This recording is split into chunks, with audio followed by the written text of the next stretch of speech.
Hello children. ये देखिए आज हमारा लेक्चर 5 है और सबसे पहले मैं आपको बताना चाहूँगी कि मैं बोर्ड एकदम लिख के इसलिए रेडी करती हूँ बच्चों, जिससे कि आपका ज़्यादा टाइम कंज्यूम ना हो, क्योंकि मैं इधर पे लिखूंगी अगर तो आपका ही टाइम वेस्ट होगा। तो मैं पूरा रेडी रखती हूँ फटाफट, जिससे हम लोग एक रिविजन करेंगे, पढ़ाई करेंगे और फिर फटाफट आगे अपना कंटिन्यू करेंगे, क्योंकि बहुत ज़्यादा सिलेबस है। जितना हम लोग जल्दी से कंप्लीट करके अपनी प्रैक्टिस क्वेश्चंस पढ़ेंगे उतना ज़्यादा हमको अच्छे से प्रिपेयर होगा। तो अभी हम लोग एसिड्स के बारे में स्टडी कर रहे थे, तो मैंने आपको ऑक्सी एसिड्स के बारे में बताया हुआ था। मैंने लेक्चर 3 में भी और लेक्चर 4 में भी मैंने क्या कहते हैं प्रैक्टिस क्वेश्चन जो दिए हुए थे लेक्चर 3 में पूरे डिस्कस किए हुए थे। आई होप सो कि आप सबको समझ में आया होगा अच्छे से। अब आप देखिए जो ऑक्सी एसिड्स के जो मैंने पहले वाले लेक्चर में जो टाइप्स बताए हुए थे, पर उनका शॉर्ट रिविजन कर लीजिए। Normal oxy acids, second ortho, meta, pyro, di, thio acid. क्योंकि बच्चों अभी हम इनको एक एक करके सबको स्टडी करेंगे, और लास्ट लेक्चर में हम लोगों ने रेफरेंस एसिड्स की नेमिंग करे हुए थे कि किस तरीके से उनकी नेमिंग करी जाती है ऑक्सीजन के एडिशन और ऑक्सीजन के रिमूवल के बेसिस पे। और अब हम लोग ये वाला पार्ट पूरा कंप्लीट करने के बाद इस पर आए हैं, और इसमें हम लोग नॉर्मल ऑक्सी एसिड्स तो हम लोग कवर कर ही चुके हैं, ये पूरे जो 5 टाइप से। अब हम लोग ऑर्थो और मेटा को एक साथ कंप्लीट करेंगे। ओके, उसके बाद पायरो और डाई लेंगे एंड देन थायो एसिड्स, इनकी नेमिंग देखेंगे। ऑर्थो और मेटा एसिड देखिए, ये मैंने बहुत सिंपल लैंग्वेज में आपको एक डिफाइन के फॉर्म में लिखाया हुआ है। आप इसको नोट डाउन कर लीजिएगा बच्चों, ये बहुत इजीली आप लोगों को क्लियर हो जाएगा कि मेटा एसिड क्या होता है और ऑर्थो एसिड क्या होता है। देखिए, if from any molecule suppose you have removed 1 unit of water, then the product forms still behaves like acid called meta acid, and from which it forms called ortho acid. देखिए मैं बताती हूँ, जैसे मान लीजिए हमारे पास एक कोई कंपाउंड है, ओके, उसमें से हमने 1 यूनिट वाटर की रिमूव कर दी बच्चों। तो अब आप लेस कर दीजिए वो चीज़, अभी मैं आपको एग्जांपल्स कराऊंगी तो बहुत अच्छे से आपको वो क्लियर हो जाएगा। तो एक वाटर यूनिट आप उसका रिमूव कर दीजिए, फिर आप देखिए कितना आपके पास रिमेनिंग होता है। तो जो प्रोडक्ट आपके पास बचता है वो मेटा एसिड कहलाता है, और जो रिएक्टेंट होता है जिससे वो प्रोडक्ट फॉर्म हुआ है तो वो क्या कहलाता है बच्चों, वो ऑर्थो कहलाता है। अब देखिए, जैसे कि एग्जाम्पल लीजिए फॉस्फोरिक एसिड, हम लोग पहले वाले लेक्चर में भी इन सब के बारे में पढ़ चुके हैं। तो फॉस्फोरिक एसिड, अब आप देखिए H और O का रेशियो क्या है। H3O कितना है बच्चों, 4। अब जब हमने सिर्फ एक सिंगल यूनिट H2O का रिमूव किया, H2O, तो H कितने थे बेटा, 3 थे। अब जब हम लोग 2 H उसमें से रिमूव कर देंगे तो कितना H बचेगा हमारे पास, सिंगल H बचेगा। ओके, अब आप देखिए P की जगह P और O4 है बच्चों, तो जब हमने एक O रिमूव किया तो हमारे पास क्या आया, O3 आया। तो ये देखिए ये क्या नाम है, फॉस्फोरिक एसिड, फॉस्फोरिक एसिड।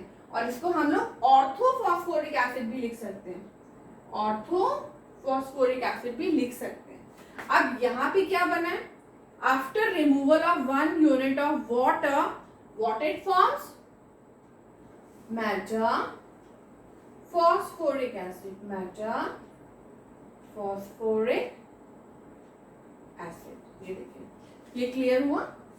हाँ, अब आप देखिए दूसरे एग्जांपल देखिए। अच्छा, ये देखिए कि वाटर के रिमूव होने के बाद भी इसने अपनी एसिडिक प्रॉपर्टी नहीं लूज करी है। कैसे पता चला हमको कि इसने एसिडिक प्रॉपर्टी लूज नहीं करी है, क्योंकि आप देखिए ये H इसमें प्रेजेंट है, और आपको पता है ना एसिड क्या होता है, the solution which contains the H plus ions, which contains the H plus ions। और देखिए H इसमें प्रेजेंट है, H प्रेजेंट है, तो हमें क्या पता चला, मेटा फॉस्फोरिक एसिड। लेक्चर 1 में हम लोग ने अरेनियस एसिड्स के बारे में पढ़ा हुआ था। अरेनियस ने यही तो बताया था कि एसिड्स क्या होते हैं जिसमें H प्लस आयंस प्रेजेंट होते हैं। ओके, तो हम वही सारे अरेनियस के एसिड्स ही हम लोग यहाँ पे स्टडी कर रहे हैं। ओके, अब आप देखिए मैंने दूसरे एग्जाम्पल लिया, सल्फ्यूरिक एसिड, H2SO4। अब आप इसको भी लिख सकते हैं बच्चों, सल्फ्यूरिक एसिड लिख देंगे तो भी वो सही माना जाएगा, और अगर आप ऑर्थो सल्फ्यूरिक एसिड लिख देते हैं तो भी वो सही माना जाएगा। कैसे, जैसे मान लीजिए किसी का नाम हम लेते हैं राहुल यादव, अब उसमें हम लोग लगा देते हैं मिस्टर राहुल, मिस्टर राहुल, तो क्या हुआ आप बताइए, उसको हमने एक रिस्पेक्ट दी है ना, तो राहुल भी लिख सकते हैं, मिस्टर राहुल भी लिख सकते हैं। तो वैसे ही यहाँ पर भी है बच्चों, ऑर्थो सल्फ्यूरिक और only sulphuric acid, you can write anything, okay. तो यहाँ भी आप लिख सकते हैं ऑर्थो सल्फ्यूरिक एसिड। और ये अब आप देखिए H2O से जब रिमूव किया हमने तो देखिए 2 H कंप्लीटली रिमूव हो गए, O4 था तो O सिंगल बचा, H2 इसमें है ही नहीं। तो अब आप बताइए क्या ये एसिडिक प्रॉपर्टी एग्जिबिट करता है, क्या ये एसिडिक प्रॉपर्टी शो कर रहा है? नो, ये एसिडिक प्रॉपर्टी नहीं शो कर रहा है, तो this is not a Meta acid, this is not a Meta acid, okay. अब आप देखिए इसी के एग्जांपल्स में और लेती हूँ, ये देखिए यहाँ पर भी देखिए HClO4 है, अगर मैं एक वाटर का एक यूनिट रिमूव करूंगी तो कुछ क्या बचेगा, H तो इसमें है ही नहीं 2, तो रिमूव कैसे होगा। अब इसमें इसी में देख लीजिए फिर से पूरा कंप्लीट H रिमूव हो जाएगा तो XeO3 बचेगा, तो ये भी एसिडिक प्रॉपर्टी नहीं शो कर रहा है, तो ये कोई भी ऑर्थो और मेटा कंसीडर नहीं करे जाएंगे। अब यहाँ पे लीजिए देखिए ऑर्थो बोरिक एसिड, यहाँ पर भी जब हम लोग एक सिंगल यूनिट H2 का रिमूव करते हैं बच्चों तो क्या बनेगा यहाँ पे, अगेन आप ये माइनस करके देखिए मेटा बोरिक एसिड। अब यही चीज यहाँ पर है ऑर्थो सैलिसिक एसिड, इसको भी बच्चों जब हम लोगों ने H2 का एक यूनिट रिमूव किया तो मेटा सैलिसिक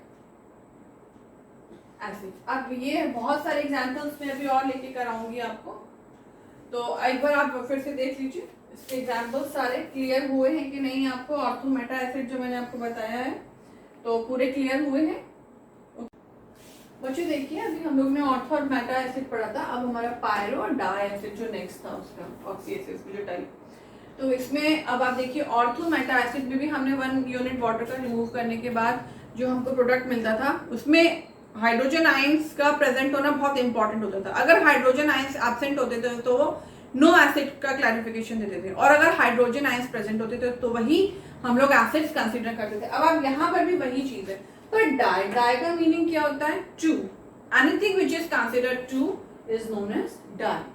तो यहाँ पर भी क्या हम लोगों ने लिया है, 2 मॉलिक्यूल्स लिए हुए, ये देखिए सारे एसिड्स के 2 मॉलिक्यूल्स हैं, 2H2SO4, 2H3PO4, 2HClO3, 2H3ASO4। अब यहाँ से भी जब हम लोग 1 सिंगल यूनिट जब वाटर का रिमूव करेंगे तो हमको क्या मिलेगा? हाइड्रोजन देखिए इधर इस साइड कितने प्रेजेंट है, 2 2 4 हाइड्रोजन प्रेजेंट है, S2 है, O कितना 8। अब उन सब से जब आप 1 यूनिट वाटर का रिमूव करेंगे so what we will get, H2O7। How we will name this thing? Pyro और di plus name of its parent acid. तो पेरेंट एसिड हम लोग किसके बिहाफ पे नेमिंग करते हैं? सल्फर। तो देखिए पायरो सल्फ्यूरिक, पायरो सल्फ्यूरिक भी कह सकते हैं या डाई सल्फ्यूरिक एसिड भी इसको कह सकते हैं। अब आप देखिए सेकेंड एग्जांपल हमने लिया फॉस्फोरिक एसिड, इसे भी जब मैंने एक वाटर रिमूव किया सिंगल यूनिट वाटर की तो क्या मिला हमें? सेम, आप सारा लेस कर दीजिए उसे, तो देखिए पायरोफॉस्फोरिक या डाईफॉस्फोरिक एसिड। अब सेम थर्ड एग्जांपल देखिए क्लोरिक एसिड, पर यहाँ पर आप एक चीज नोटिस करिए बच्चों कि यहाँ पर H कंप्लीटली एब्सेंट है। जब H कंप्लीटली एब्सेंट है तो इसका मतलब it is not considered as a acid. Why? Because no H ions is present. So according to Arrhenius क्या बताया था Arrhenius ने कि वही एसिड है जिसमें H प्लस आयंस प्रेजेंट है।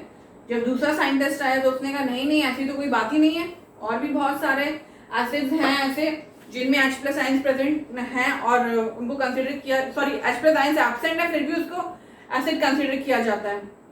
एरिनेस की थ्योरी यहाँ पे फेल हो गई। तो देखिए ना, पर यहाँ पे तो हम सारे एरिनेस के एसिड्स पढ़ रहे हैं बच्चों, तो इसको नो एसिड कंसीडर किया गया। अब आप देखिए आर्सेनिक एसिड से भी जब हमने सिंगल यूनिट वाटर की रिमूव करी, सो पायरो आर्सेनिक और डाई आर्सेनिक एसिड हमको मिला। अब इसी चीज को मैंने सिंपल लैंग्वेज में लिखा हुआ है, मैं भी आपको फिगर्स के फॉर्म में इसको पूरा एक्सप्लेन करूंगी बच्चों के किस तरीके से एसिडिक हाइड्रोजन हम किसी स्ट्रक्चर से काउंट करते हैं। In case of oxy acid, only that hydrogen which is directly attached with oxygen will be considered as acidic hydrogen. तो ये आप लोग देख लीजिए इसको पूरा। ओके चिल्ड्रन, अभी देखिए मैंने आपको जो एक लाइन लिखकर बताई थी कि एसिडिक हाइड्रोजन वही माने जाते हैं जो डायरेक्टली ऑक्सीजन से अटैच्ड हो। तो देखिए जैसे मान लीजिए अभी हम लोग आगे केमिकल बॉन्डिंग में भी स्ट्रक्चर्स पढ़ेंगे तो बहुत अच्छे से हमें क्लियर हो जाएगा, पर एक शॉर्ट रिव्यू ले लीजिए यहाँ पे कि कैसे काउंट करेंगे एसिडिक हाइड्रोजन को। तो देखिए H2SO4 का जो स्ट्रक्चर मैंने बनाया है यहाँ पर, तो देखिए यहाँ पे कितने हाइड्रोजन डायरेक्टली ऑक्सीजन से अटैच्ड हैं, 2। तो यहाँ पे एसिडिक हाइड्रोजन कितने हो जाएंगे बच्चों, एसिडिक हाइड्रोजन कितने हो जाएंगे, 2। यहाँ पे देखिए कितने हैं, 2। यहाँ पे देखिए बच्चों कितना है, HClO3 में 1। यहाँ पे देखिए बच्चों HClO4 में 1। यहाँ पे देखिए बच्चों कितने हैं, H3BO3 में, सॉरी नॉट दिस 3। इतना आपको क्लियर हो गया। पर अब ये चीज मैं आपको फॉस्फोरिक एसिड में देखिए कितना बड़ा डिफरेंस है। यहाँ पे तो आप शॉर्ट से भी देख के बता सकते हो, अरे 2 है 1 है 3 है, हम लोग फॉर्मूले से भी देख के डायरेक्टली बता सकते हो। पर आप ये देखिए H3PO4, H3PO3, H3PO2, अब आप देखिए सब जगह 3H प्रेजेंट है, तो यहाँ पर भी क्या आप डायरेक्टली बता देंगे कि नहीं 3 एसिडिक हाइड्रोजन है, 3 एसिडिक हाइड्रोजन, 3 एसिडिक हाइड्रोजन है। पर ये तो देखिए कि कितने ऑक्सीजन से अटैच्ड है, और जितने ऑक्सीजन से अटैच्ड है वही एसिडिक हाइड्रोजन कंसीडर किए जाएंगे। देखिए H3PO4, OOO, HHH। अब आप देखिए ये वाला H से कनेक्ट अटैच है, ये वाला, तो कितने हैं, 3। फॉस्फोरिक एसिड, अब आप फॉस्फोरस में देखिए कितने हैं, 1 2 3। पर आप देखिए कितने H अटैच हैं ऑक्सीजन से डायरेक्टली, 1 और 2, सिर्फ 2। ये वाला तो फॉस्फोरस से अटैच्ड है, तो हम किसको काउंट करेंगे, सिर्फ इन दोनों को। और इसमें किसको काउंट किया था, इन तीनों को। अब आप इसमें देखिए हाइपोफॉस्फोरस एसिड में देखिए सिर्फ एक सिंगल हाइड्रोजन ही अटैच्ड है ऑक्सीजन से, सिंगल। तो हम देखिए क्या लिखा है, कितने एसिडिक हाइड्रोजन प्रेजेंट है, ओनली वन, क्योंकि ये दोनों सिर्फ फॉस्फोरस से ही अटैच्ड है। इतना आपको क्लियर हो गया। केमिकल बॉन्डिंग में आगे हम लोग करेंगे तो बहुत अच्छे से इसकी डीप स्टडी करेंगे। जब तक आप लोग ये पढ़िए। Okay, till then bye.